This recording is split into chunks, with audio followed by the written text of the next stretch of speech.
All right, Chelsea fans, welcome back to another episode. That's right, of the London is Blue podcast. Hopefully, your favorite Chelsea podcast out here. And Dan, alongside Sam, you know him as CFC Central, and you know him as the erudite individual who breaks down any incoming transfer or even the considerations that we've made for players over the past couple of years and seasons that we've had him as a member of the crew. But we are so excited to be finally bringing you the Moises Caicedo player analysis special, the scouting podcast. It's been in production for quite some time, and we are glad to finally lift it out of the vault, expose it to the world, to share it with you, and to wax poetic about the new British transfer record signing that Chelsea have made to pair with Enzo Fernandez in midfield at Chelsea. Sam, before we get into the intro to the episode or asking people to subscribe on YouTube, all the things we do at the beginning, can you just give me the emotional reaction? I know people look to you for the analysis, they look to you for the story, the pageantry, but give me your feelings right now. Yeah, it's been quite a topsy-turvy day, to be honest. In terms of just the saga, I think a lot of us were emotionally on a roller coaster waiting for it to happen. And I think now that it has happened, I really don't worry about the fee that much. I've seen Enzo's performance against Liverpool again. And if you could get somebody like Moises Caicedo there and make sure that you're offering the kind of balance that he needs, I mean, I think it's just worth the money.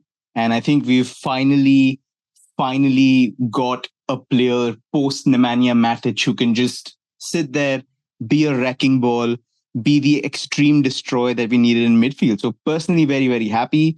I also have Jewish origin, so obviously Moses coming in is obviously a very nice thing for me on on a different basis. But like, yeah, jokes apart, I think it's just great to have somebody who's displayed world class pedigree, comes with Enzo like potential / ceiling. So very, very excited that we could have this midfield arguably for the next decade. Well, our Moses is helping to lead us into the promised land and will not have to stay behind. He's going to be a part of a very, very dynamic pairing as it relates to what he can do with Enzo on the pitch, what it's going to allow for Mauricio Pochettino to be able to do.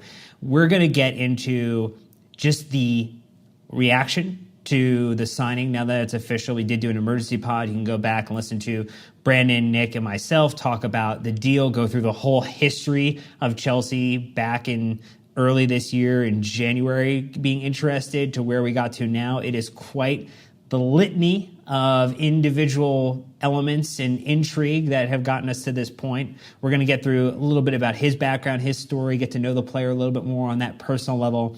Then get into the strengths. We're going to talk about some of the areas of opportunity where he can improve and talk about what this means for Pochettino, what the side and club will be able to do now with Caicedo officially announced, and tons of listener questions. Oh my gosh, so many from you that Sam was able to collect that we're going to try to get to as many as possible. We just want to remind people at the top of the show, look, we love your support. 5-star reviews on Apple Podcasts and Spotify. Always appreciated. We love if you'd be able to go onto YouTube and to sign up and get notified when we drop a new video. We're over 27,000 followers there now. We'd love to hit 30,000. That would be really, really great for us. And if you want to support the show and join our wonderful Discord community, you can do so another way through patreon.com/London Blue Pod. But Sam, I want to get into how the club and how the player responded to the official announcement, the official signing.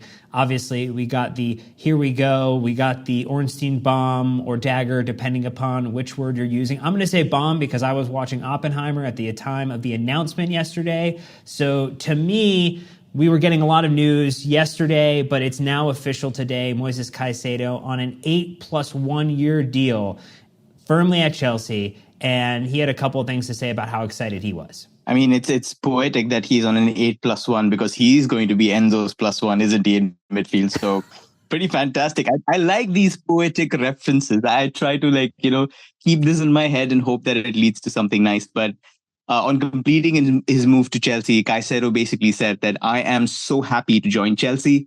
I'm so excited to be here at this big club, and I didn't have to think twice when Chelsea called me. I just knew I wanted to sign for the club. It's a dream come true to be here, and I can't wait to get started with the team. Oh, so pretty oh awesome. my gosh. Pretty awesome. Oh my gosh. And the fact that you have to think twice. I mean, I think that's a very subtle remark that everybody knows where the transfer saga went. I mean, when we knock, it's a different kind of knock. So I think it's safe enough to say now that we've sealed the transfer. But yeah, absolutely chuffed to bits. Yeah, Chelsea is the one who knocks and not others, but we did get the response we wanted from the player. The player held firm, gave his word that he wanted to join Chelsea, and even a little bit of last-minute antics from Liverpool could not dissuade him. So we also had comments from Lawrence Stewart and Paul Winstanley, the co-sporting director, saying, Moises possesses a rare midfield skill set and is a player we've been targeting for some time. We believe he'll make a significant impact at Stamford Bridge this season and in the years ahead. And just snap decision, because there are people who are maybe going to wonder how quickly he gets in, how quickly he gets up to speed. He's just going to get dropped into the starting lineup this coming weekend for the next match. There's just no ifs, ands, or buts about it. He's conditioned. He's ready to go. Even if he hasn't kicked the ball around in a live match or in a preseason match with the squad that we have, you don't pay £150 million, set a record transfer fee, and not start the player this coming weekend. Yeah, I think we saw the same with Disasi as well. He was arguably without, I think, 13 or 14 days. So didn't have 2 weeks of football post his last preseason game. And then he was just dropped in one of the toughest games that you could ask to be dropped in, and ended up with a goal. So I think if you have somebody who's a phenomenal performer like Moises Caicedo, then like you said, price tag included, it just makes sense to make sure that you get him a good week's training and just basically plug and play and make sure that you get as much of that organic understanding with Enzo Fernandez that we can. Yeah, and a lot of that will obviously be developed over the coming weeks as they train, as they get to spend time together in the canteen, in between training sessions, in between recovery sessions, and then also on the pitch over a series of games where Chelsea could very much set a standard for what the style of play is going to look like this season. But let's get in to the background, the story. We saw in the announcement video the photo of Moises Caicedo sitting on the back of the car with his mom, with his Chelsea kit on, with the three, and now flash forward to today. He's sitting in a back of a blue car, trunk open, mom next to him. Recognition of just the journey that he's had, but you have put together such a wonderful bit of information profiling the tapestry of who Moises Caicedo is. I think that people want to know what his story was before he got to Chelsea and now. No, it was actually absolutely incredible just going through everything that he's had to go at such a young age. And credit, first of all, to the Athletic, to the Times, the Sun, a lot of sources that had to basically go through to make sure that all the information we got was basically as authentic as we could get to. But Moises is basically the youngest of 10 siblings. And he hails from Santo Domingo, which is Ecuador's fourth largest city. And it lies in the foothills west of the Andes Mountains. And he's grown up in pretty tough circumstances. It's a place where there was a lot of crime. Violence was almost an everyday occurrence. And in the middle of this, basically, he was trying to play football and dream of being a professional footballer. But the ground that he grew up playing in was basically just dirt. It was just bronze patch. It didn't even have goalposts. And he basically had to put rocks in sort of like instead of goalposts to play there. And on some days, he didn't even have money to afford shoes. So he had to play barefoot. And the story is basically that at the age of 5, he was kicking a ball against a wall somewhere close to his home. And Ivan Guerra, who's an ex-football player and a coach, basically saw him there and decided to take him to a football coaching school, which shared its name with Ecuadorian side Barcelona. So he basically took him there and made sure that he was getting enrolled in a school. Now, you have to remember that at this point in time, money was not easy to come by. He would actually be selling candles and flowers on the street with his mother. His dad drove a rickshaw, and his mom basically had to wash clothes for some extra cash. So things were not at all easy for him, especially with a family of 10 siblings. And such harsh conditions meant that at one point he just could not afford the fees of the coaching school, could not afford the kits, could not afford the boots. And it actually took a fundraising event by a friend's parent and sort of like a conversation with the local amateur sides club director to say, we've got a great talent here. Please try and make sure that he gets the best education possible. And that's how he made it to his next step from basically being a footballer on the streets. And again, like, the difficulties did not stop there. He had his first trial with a pro club called Mushuk Runa. And again, he lasted a week because he couldn't afford the boarding fee or the food. So it was just adversity after adversity at a young age. At this point, I think he's about 13, 14 years old. And then he got his big move to Ecuadorian giants, Independiente del Valle, or Del Valle, if you say it in Spanish, the same club which we got Kendry Paez from. And this was in 2016. But again, at this point in time, he found it difficult to adapt mentally.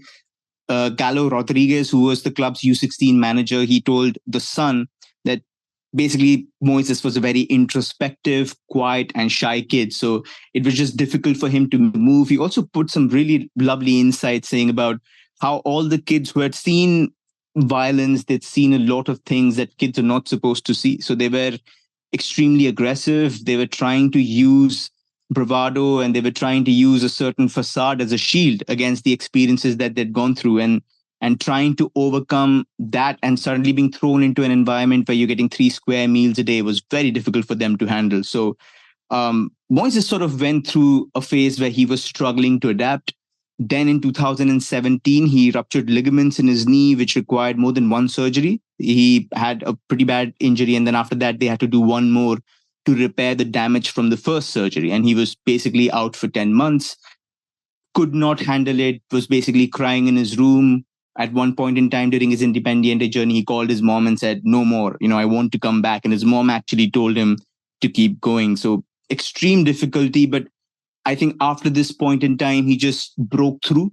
And in 2020, he was so integral to the side that Miguel Angel Ramirez, who was Independiente's manager back then and now manages Sporting Gijón, basically flew him from an under-20 Copa Libertadores match in Paraguay to Ecuador for a domestic league match.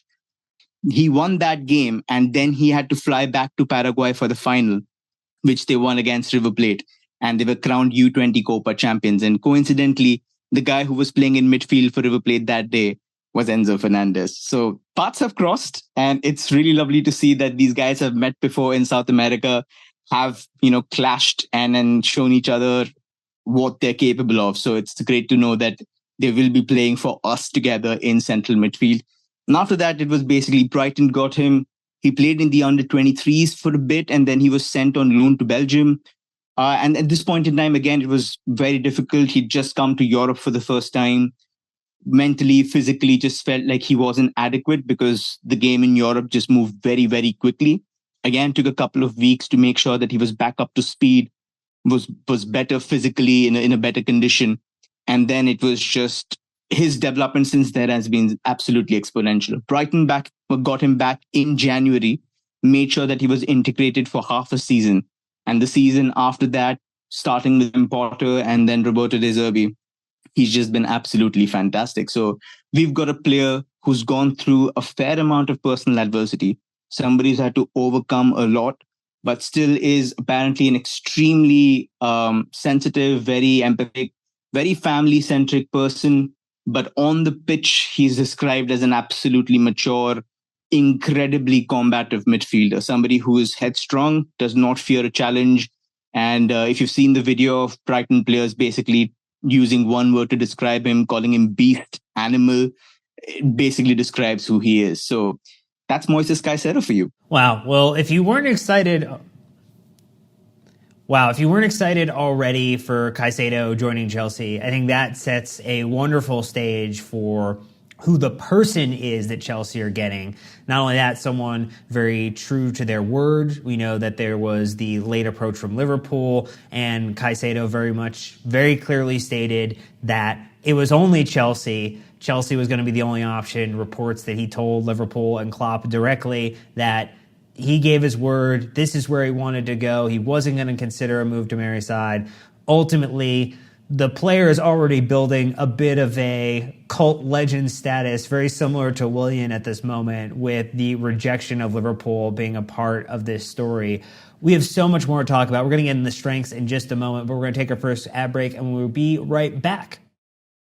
All right, Sam. So I think people, hopefully, or maybe, have been paying attention to who Caicedo is, being aware of him, maybe more so at the back end of last season as the Chelsea and Caicedo link started to develop more.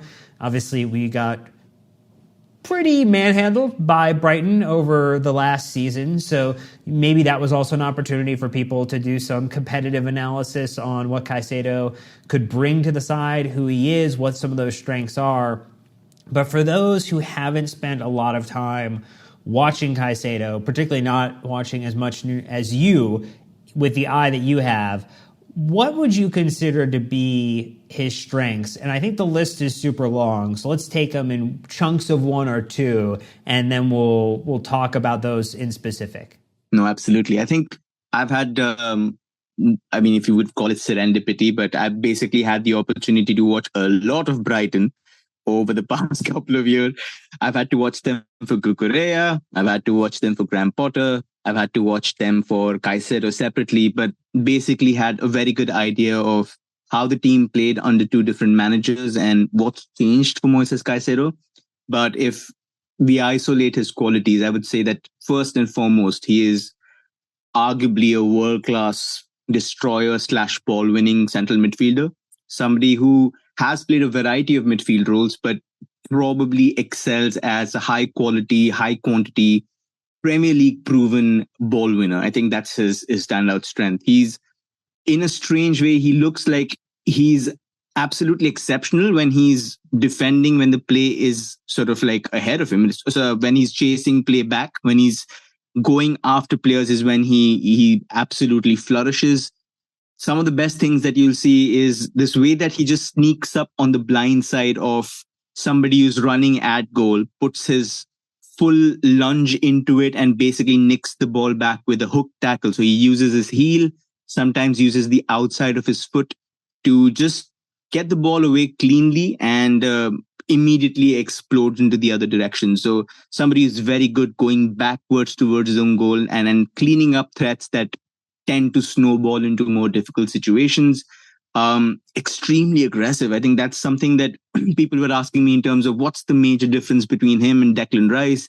Rice, I would say, is somebody who's a little more level-headed, more proactive and reactive in terms of like balance. He's well attuned. But Caicedo is, he thinks attack is the best form of defense. So he obviously wants to initiate first, engage first, and then if a problem happens, I will deal with it later. But he genuinely is ferocious in midfield. So I think that's something that also adds to his ball-winning capabilities. He also reads play very well, defends on the front foot. And it's easy to say that this is because of his box-to-box midfield education. That's the position that he played in his earlier years. He's also played as a centre-back. So maybe this knack of going to the threat and trying to play on the front foot comes from those days. So he does show those characteristics in spades. In terms of numbers, last season, he contested 5.9 duels per 90 minutes for a side with the third highest average possession in the Premier League. And he won 58% of those duels, which is a very, very good number. And he was second for tackles in the Premier League, according to FBref. He was third, according to Who Scored. And he was 10th in the top 5 leagues with 100 tackles attempted. So somebody who loves a good tackle, somebody, again, who just bites and nips at you throughout the game. So I think this will be something that we're definitely going to look at. The second point I would say is he is an exceptional athlete. There's something that we also are familiar with when we looked at N'Golo Kante. I think when you look at the closest similarities, you can probably say that this is another player with a third lung. In Independiente, his teammates and basically his manager called him the octopus for very obvious reasons. He's 5 feet 10 inches tall, but I think that lends him a very well-rounded athletic profile. He has excellent recovery speed. I think he's very, very quick for a central midfielder. He also loves contact. He's got a great upper body. He looks more brutal than his frame suggests. And he just loves getting into these physical tussles, absolutely enjoys them. And he can also adjust stride very quickly. He runs with a medium to smaller length stride, so he's able to shuffle. He's able to change direction very quickly. If he loses balance, he's able to recover very quickly. And he's got the determination, basically the mental attributes to dominate opponents. It's something that you see very, very well in his aerial duels. Again, at 5 feet 10 inches tall, you don't expect somebody to win a lot of aerial duels against Premier League players, but he manages to win them very frequently. I think 64% was his win percentage last season. Extremely combative, and he's rarely outmuscled or outpaced. In the games that I've seen, I think the only one time that he was comprehensively beaten was against Marcus Rashford. And that was during Marcus Rashford basically doing his best Mbappe impression. But other than that, I've never seen Moises Caicedo look like he's out of place physically in the Premier League. It's interesting to see that we have another player now who plays taller than they are. We know that Ben Chilwell is another individual on the side who's very capable of winning headers in that rate. We know that we don't necessarily have a ton of people on the front line that are super capable of doing that. So having him come in and being able to contribute both on the ground, on terra firma, but also to add a little bit of combat ability in the air feels like a very nice thing for Pochettino to be able to take advantage of. And to the point you made about just the athleticism that he carries and possesses, we saw in the match against Liverpool how fit this Chelsea side look after the conditioning that they did, that we had a chance to see in North Carolina and in Philadelphia and in DC and in Atlanta, that this side, putting Moises Caicedo in it with the conditioning that he has and the general athleticism he has, is a very exciting prospect for Pochettino. And I think that kind of ties to the other elements of his game, like the technical foundation and then how he helps with the defensive transition, that Pochettino really is going to take advantage of, and why Chelsea went above their initial valuation to go out and get the player. Yeah, I mean, from what I've read in terms of what his teammates / players and coaches have talked about, he already possessed a very firm technical base. It did look like he was very good passing with both feet. He was very, very good in terms of how he evaded pressure in pressure situations, his decision making. All of it was there. But when you look at him now, it just looks like it's been elevated to a different stage. And we'll probably have to talk about that later on in terms of why. But if you watch him now, he does look like he's added those qualities where a lot of people would have said, can he cope in a possession team? Can he do it well enough? I think he's got very tidy footwork.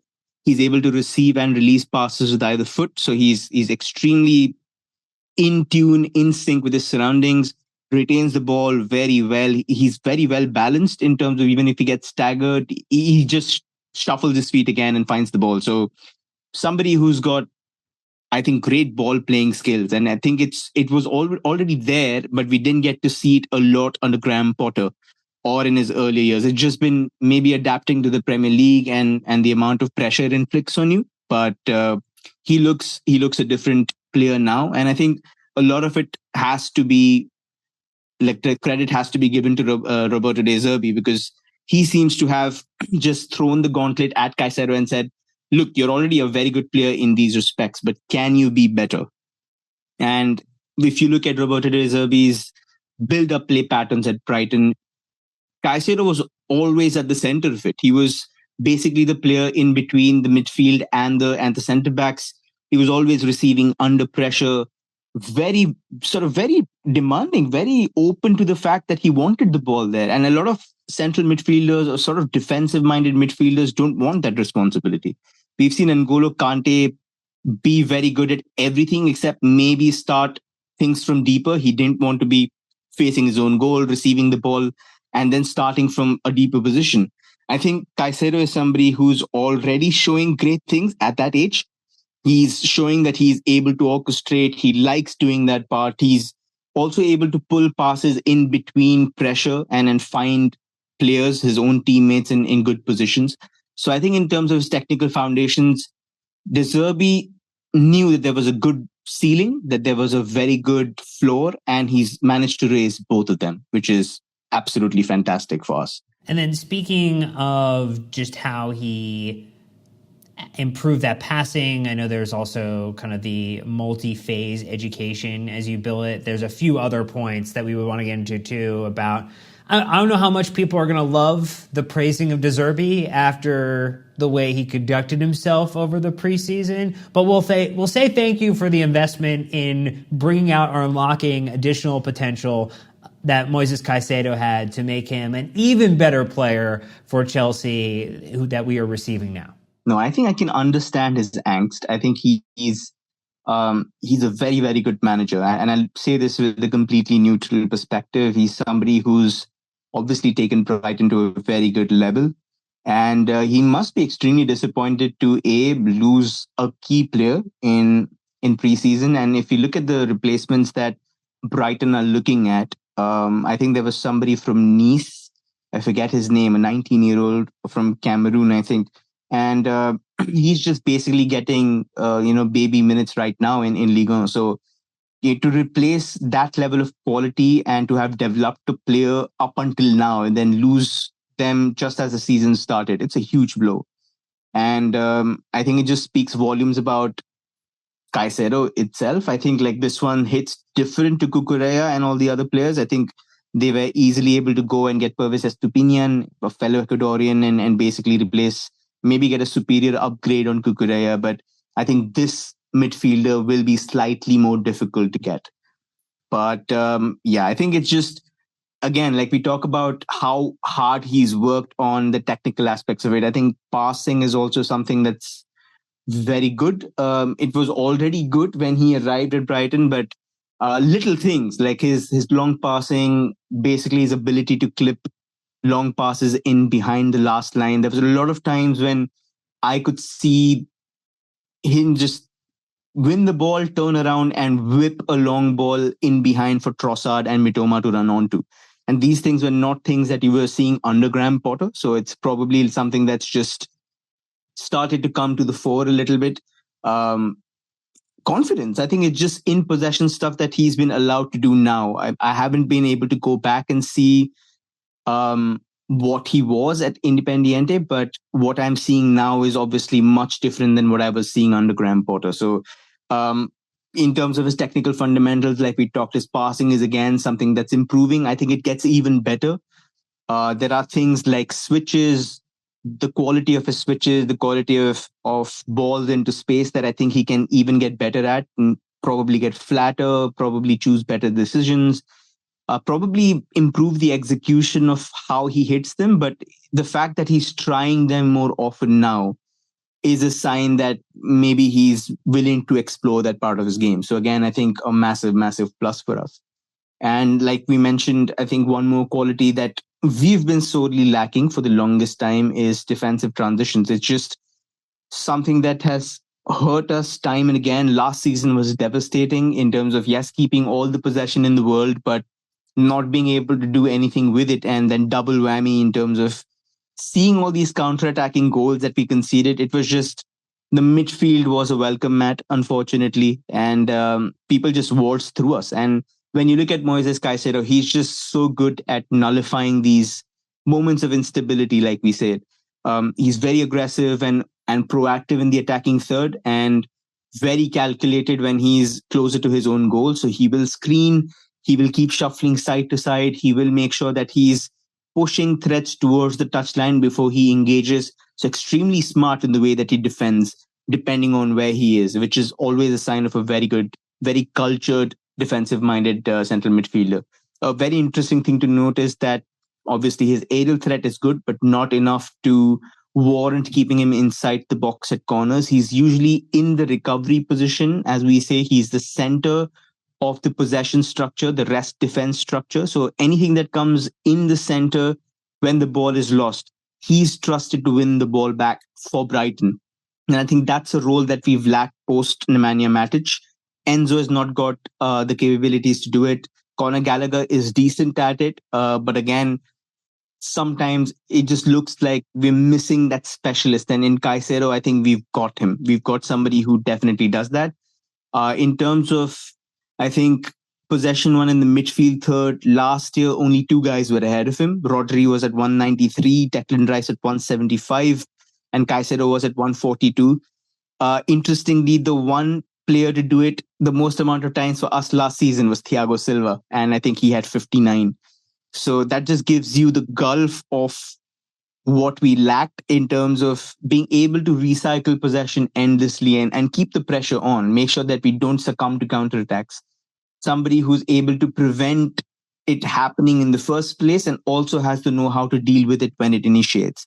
I think that's when you look at Caicedo, you look at both aspects of his play and you obviously feel like it's definitely a big investment to make. But if you're getting both sides of the anti-transition defense, and then why not? Then I think you've definitely gone and got the right player. Yeah, I think it speaks to what we've seen and how he's able to be the fire blanket over the flame and can just smother and put out the danger. He has a keen awareness for where he needs to put himself and to bring back the calm and restore order in that transitionary phase. I think to the other part, we talk about the passing and the recycling of possession in particular. We saw yesterday against Liverpool, Chelsea had the most possession that they've had in a game against Liverpool since 2003, 2004. And we've struggled over the past several seasons in being able to maintain possession and then actually do something with that possession, which is a whole nother thing, which is not necessarily a Caicedo problem.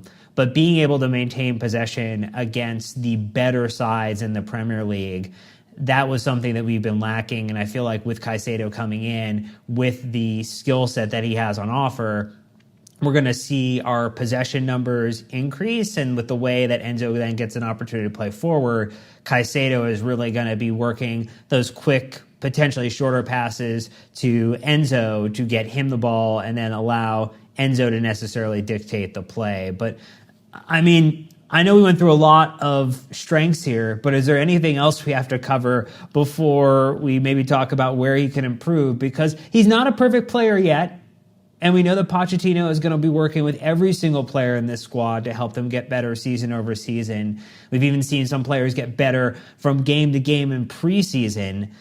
So what are the other things we want to touch on briefly before we get into where Pochettino and where the coaching staff is going to want to spend some time helping Moises become an even better player? So there was an interesting question by one of our listeners. So Gaurav Desai was basically asking what has been the delta of his growth between each season or club. It felt like he grew exponentially last season. So was it a one-off or was he growing at a similar rate pre-Brighton? And can we expect a similar growth rate in the future? Or has he just plateaued? I think that's a very interesting question because we've been privileged enough to see what's happened in the past year and a half, and there have been extreme changes in the way that he's come up. But I think that he's also played different roles and he's able to showcase a certain amount of strengths in them. For example, Graham Potter played him in a three-man midfield, and when he was playing him there, he was playing more as a box-to-box midfielder, so somebody who was tasked with doing what I would say maybe Maurizio Sarri was trying to do with N'Golo Kante, like saying you need to be higher up the pitch, you need to win the ball back and make sure that you're also contributing to positions higher up the field. And I think that's what Caicedo was trying to do. He scored an absolutely cracking goal, I think, against Manchester United when he struck the ball from outside the area or something. But it was just his ability to be closer to his winger, closer in areas where he was able to just defend on the front foot, not sort of be on the back foot and make decisions that cost heavy, closer to goal. So that's what we saw. I think we also saw him making a lot of runs through midfield, not with the ball, but just shunting to and fro and doing a lot of hard craft. And that role has, again, just changed in the way that De Zerbi has used him. De Zerbi, again, in the last, I think, 3 or 4 games of the season, post when he was agitating a move for Arsenal, it was, I think he played him at right back for 3 games. And it was very interesting to see the skill set there. There was one game where he had against Newcastle, where he got dribbled past over and over again, and he just had a bad game overall. But in the rest of the games when I was watching him, there were certain things that I hadn't seen when he was playing as a midfielder. He was able to make overlapping runs. He was making off the ball runs into the box. He was crossing. I was like, where were these things as a midfielder? I didn't know he could do these things. And I think he's just got a lot of tools in his box, and we haven't seen the entire range of it. And I would say that his delta is basically being able to express one skill set at a time in a different position. But now, when he's arriving at Chelsea, where he's going to have a role that demands all these qualities together, I think he has the opportunity to express them all in the same place instead of saying, I'm a box to box midfielder, so I'm only going to do this. And I'm a defensive midfielder, I'm only going to do this. I think it will demand a lot out of him. But I think also the fact that Pochettino, for example, at his previous clubs, he's liked his midfielders to have a multiple position education. So if you look at Eric Dyer, who's played as a centre back, who's also played at fullback, and then he used him in defensive midfield as a halfback. And then you had Danilo Pereira at PSG, who was a defensive midfielder, but Pochettino thought that he would be better as a centre back, and he played sort of like a hybrid role there. So when you look at Caicedo, I think if you've seen the fact that he can play at centre back, he's played at centre back, he's played in his initial parts of his career, he's played as a centre forward. For De Zerbi, he's played as a right back. He's played as a box-to-box midfielder for Graham Potter. He's now played as a defensive midfielder as well.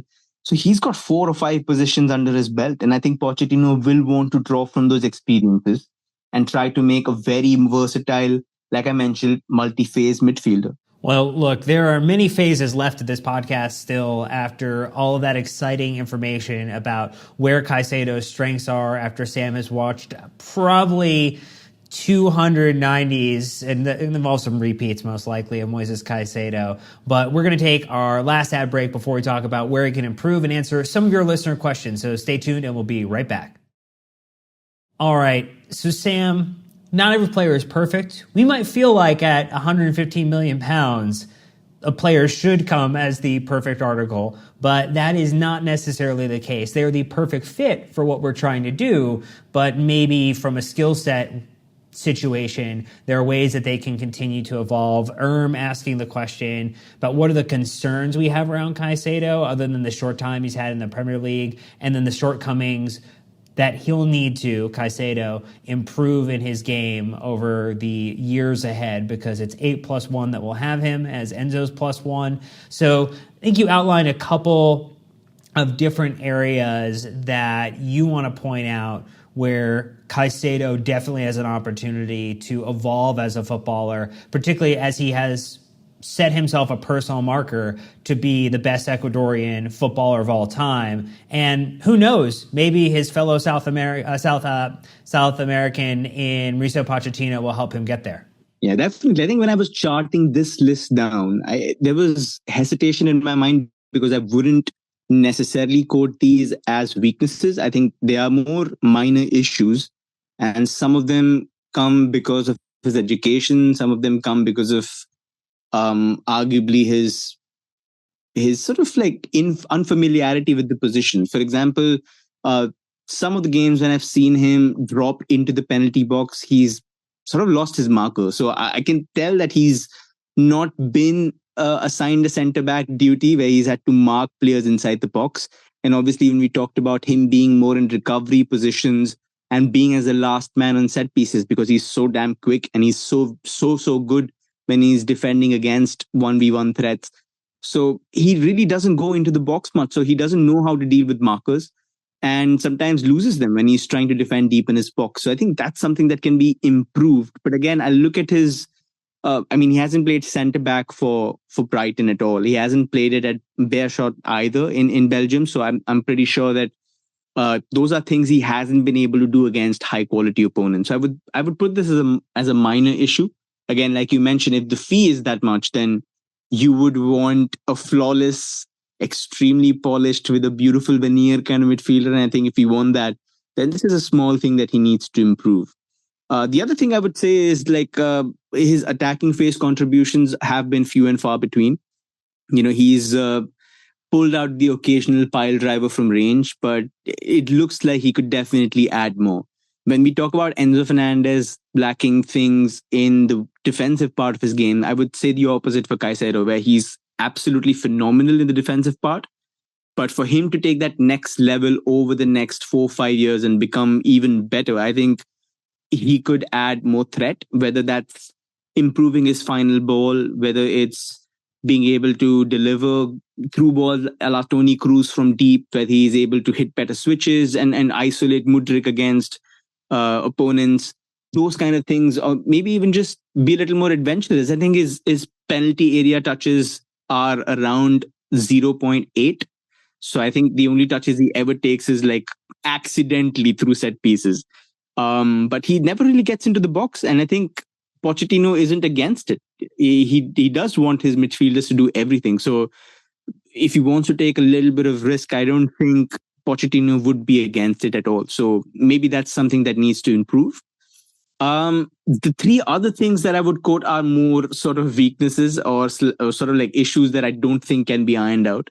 The first one, arguably, is discipline. His aggression can be it can to a very, very fine line. And I think 10 yellow cards last season did speak a lot about him. It could have been a couple of reds as well. He just got very lucky.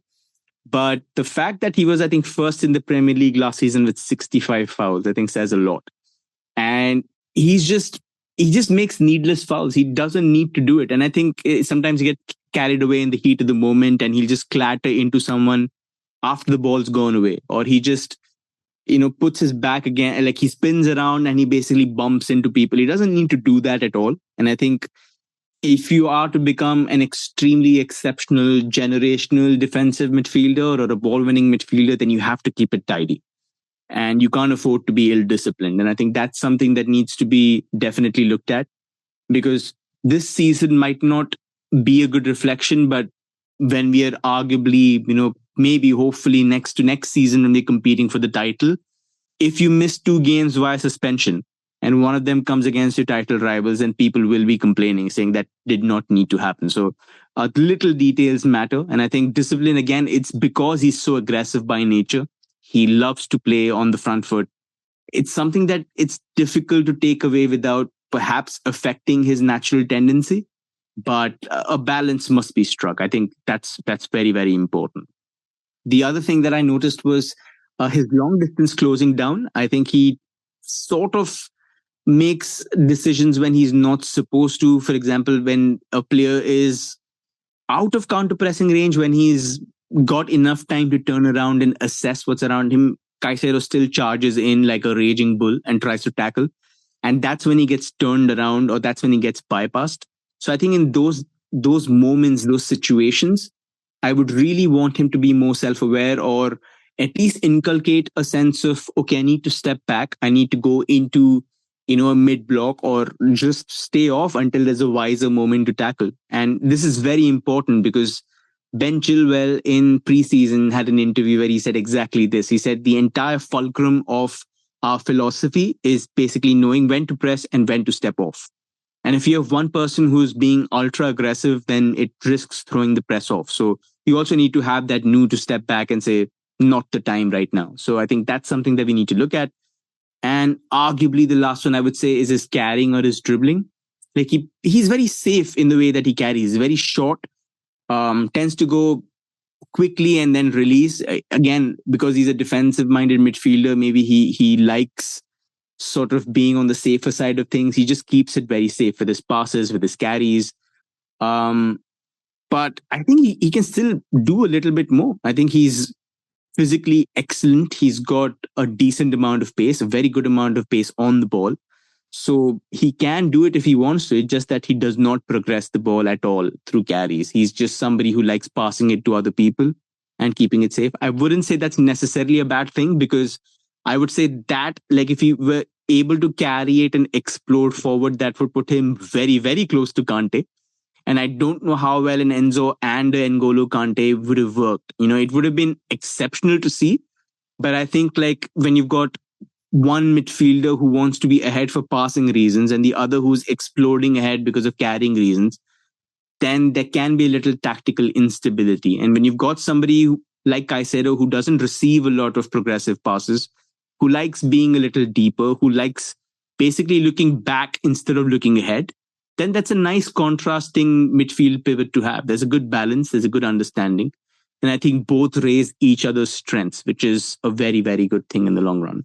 Yeah, it's interesting because he said in one of the videos about his announcement, they had him talking to Nico Jackson and saying that Nico was going to be the top scorer, which is great. Very happy with that. But that he was going to give him a lot of assists. And I think on a yearly basis over the past 3 seasons, he's had 1 single assist in league campaigns. So even doubling that this coming season would be a big step up for him in terms of that attacking prowess that he would be able to showcase and show off. So I think your point in the attacking phase absolutely makes a ton of sense.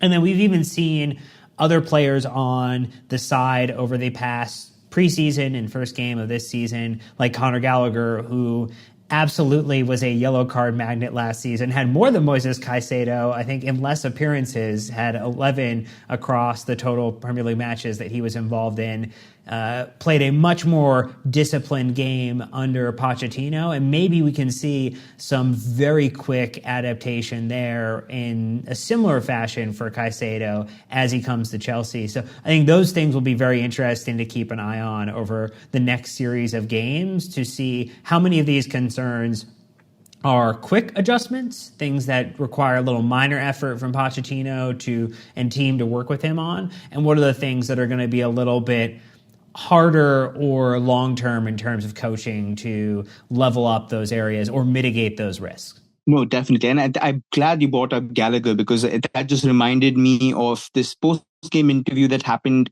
after Liverpool. And Gallagher was being asked, how is it like to play in this side or some question along those lines. And he said, it's great to be in a midfield partnership with Enzo. Obviously, you see his quality, but the entire dynamic is when he goes, I stay, and when I go, he stays. And that's sort of struck me as pretty interesting because it does tell you that he wants both midfielders to do all phases. He wants them to do attacking things, he wants them to handle transition, and he wants them to do the defensive part.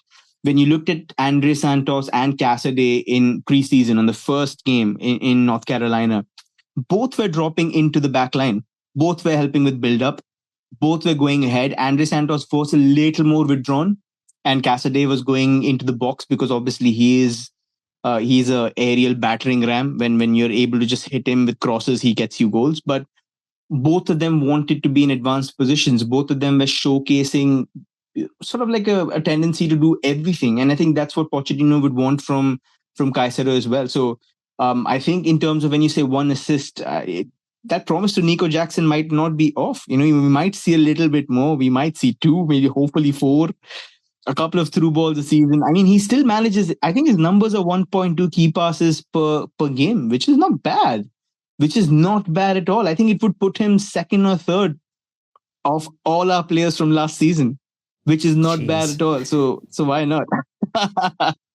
So, I mean, hopefully it doesn't come to that. No Jorginho with 7 goals being top scorer, hopefully this season. But if we can get him to get at least 3-4 nice big chances created, maybe convert 3 of those, 4 of those, then it would be a big bonus for us. Well, that is a great benchmark to set for what a great first season would be like for Moises Caicedo. We have a ton of listener questions, and I think we'll try to handle these more in a bite-sized fashion, but we want to run through as many of these we possibly can to really make sure that we get to maybe the larger themes. We had the Sixth Stand, we had Camilla and Jason all asking questions relating to what's the relationship with Enzo, how will they work together? I think we touched upon a little on that. We were talking about how one might advance and one might stay back, how Enzo would be more of the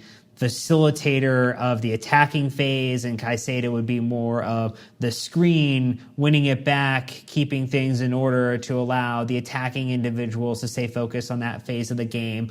But maybe the interesting part or wrinkle to this question to me, Sam, is we now are without Nkunku for a period of time. We had thought very much that Chelsea would be playing a back four, midfield three, attacking three, a 2-3-1.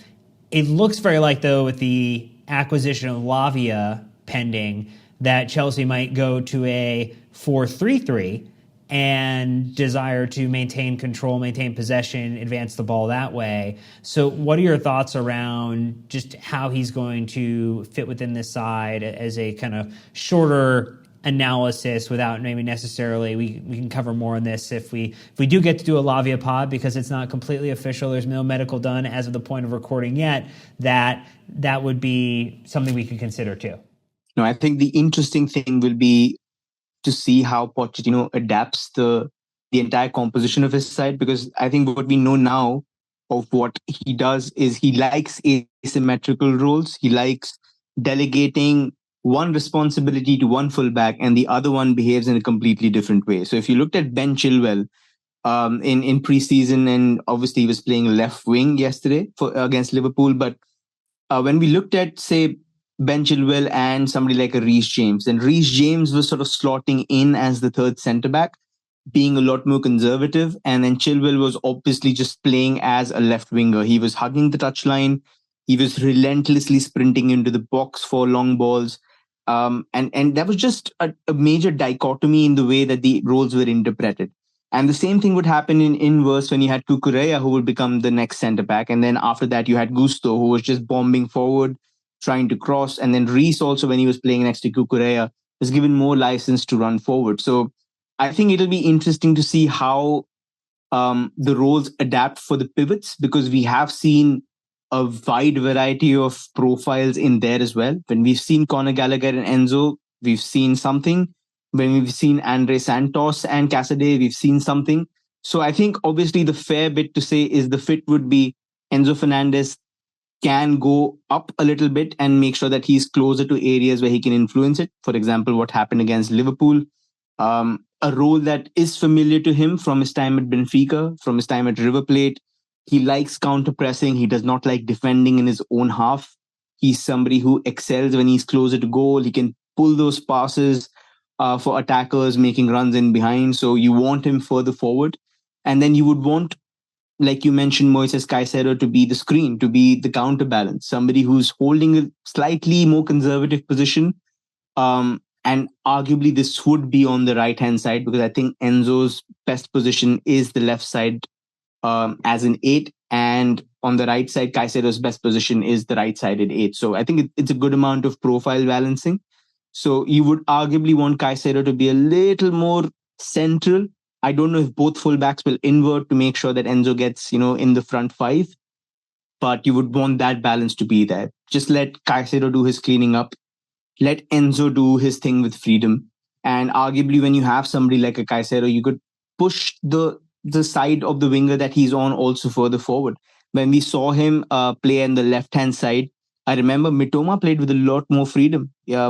Purvis Estupinian, the left back, was pushing forward because he knew you had a machine guarding you at the back. It was just a lot more freedom for him. So if Caicedo does get into a position where he's slightly on the right-hand side, then I think Reece James will also push up. So you can arguably get a very attacking 3-1-6.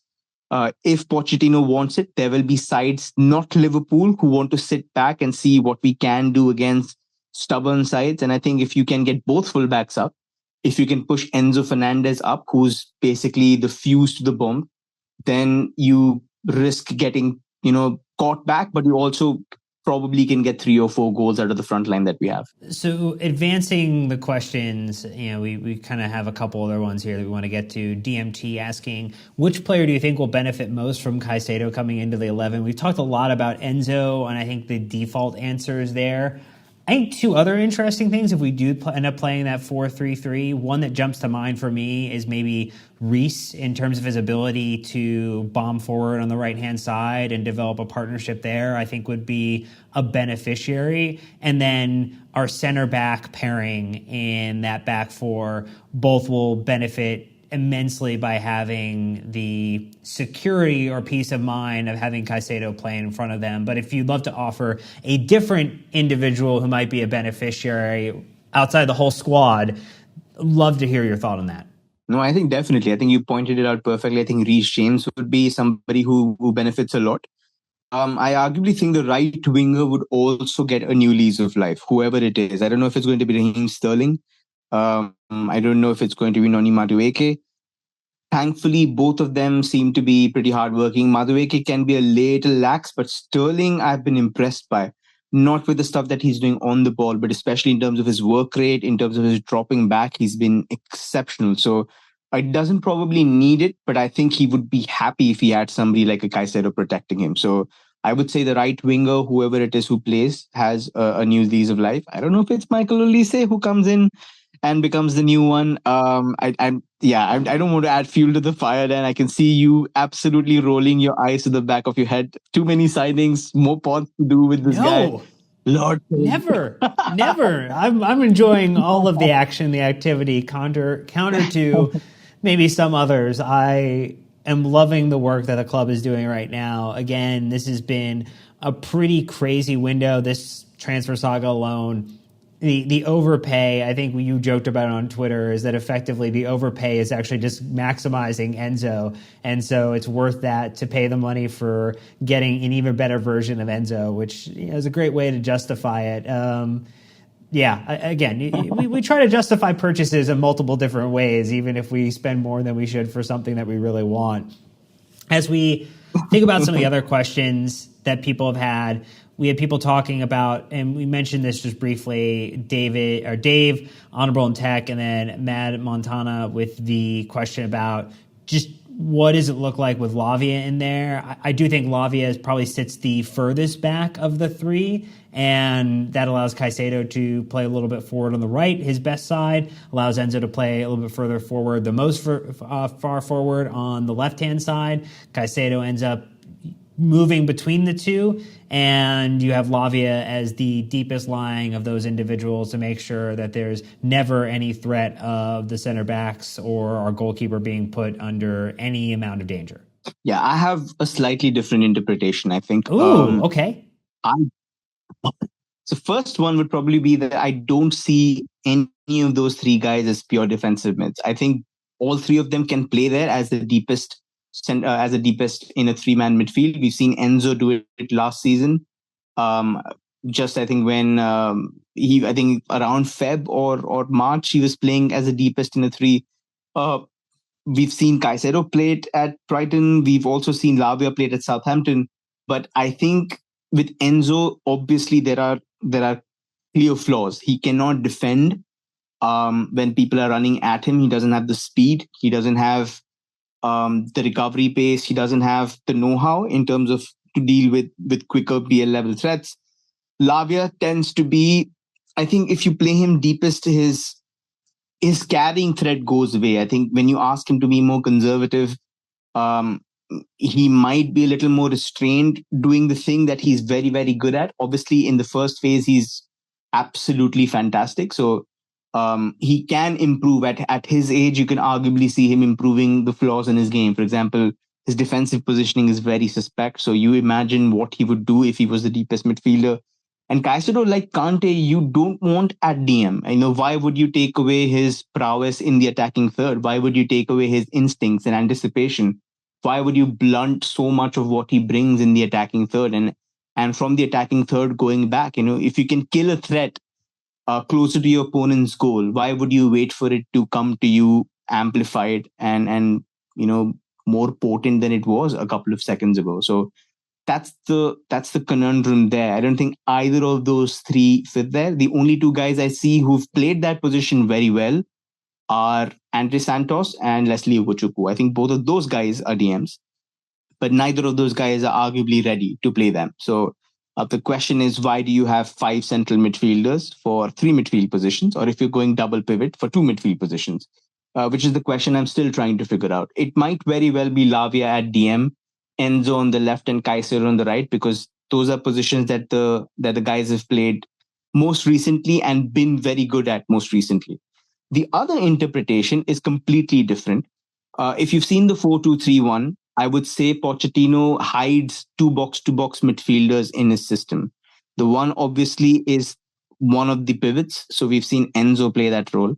And the other one is the number 10. We've seen Chukwuemeka play that role. So when you've seen the attacking midfielder basically behave as the third central midfielder, I could imagine Enzo Fernandez playing as the number 10. And you actually have Lavia on the left side and Caicedo on the right. I think that's a different tactical thing that Pochettino could be looking at. I won't say it's definitive, but I think that's one thing that could be done and would arguably play to the strengths of everybody involved. Interesting. So, what about if it was like a diamond type of formation? Would that be something to consider too, in terms of maybe you throw in Chukwuemeka or Matson as being part of that like attacking solution as well? It feels like that could be a consideration. If you wanted to change things up a little bit too, like going the 4-4-2, but the 4 is a midfield diamond. Yeah, but then who plays at the base of the diamond and who plays at the tip is the question, because we've seen a diamond in preseason. We've definitely seen it, but it's been formed in a way where Pochettino's found ways to make things work. Like, for example, the diamond was, I think, Matson as the third central midfielder, tucking in from the right wing or the left wing. So he was the third CM. And then you had Chukwuemeka as the other central midfielder. And you had Nkunku at the tip of the diamond, where he loves being. So you obviously optimized everybody's strengths in that way. The base of the diamond was obviously somebody like a Conor Gallagher, who I would say isn't the best fit. But Andre Santos also played there for a bit, and I would say that role suits him far better. So that could also be done, but the diamond was formed from a 4-2-3-1. It didn't start off as a diamond. So again, it would be if the diamond is dismantled and you go into an out of possession shape. So if you go to a 4-4-2, then who are the two central midfielders and where does the third central midfielder go? So those questions need to be answered. I could very well see Enzo Fernandez and Nicholas Jackson maybe pushing in a 4-4-2. Maybe that's a solution that we want to do. So I think, that's something to play around with. I think Enzo Fernandez as the AM who's dropping as a number 8, he gets to do everything. He doesn't have to defend back. He just has to do his work up front. Tactically could be an interesting fit.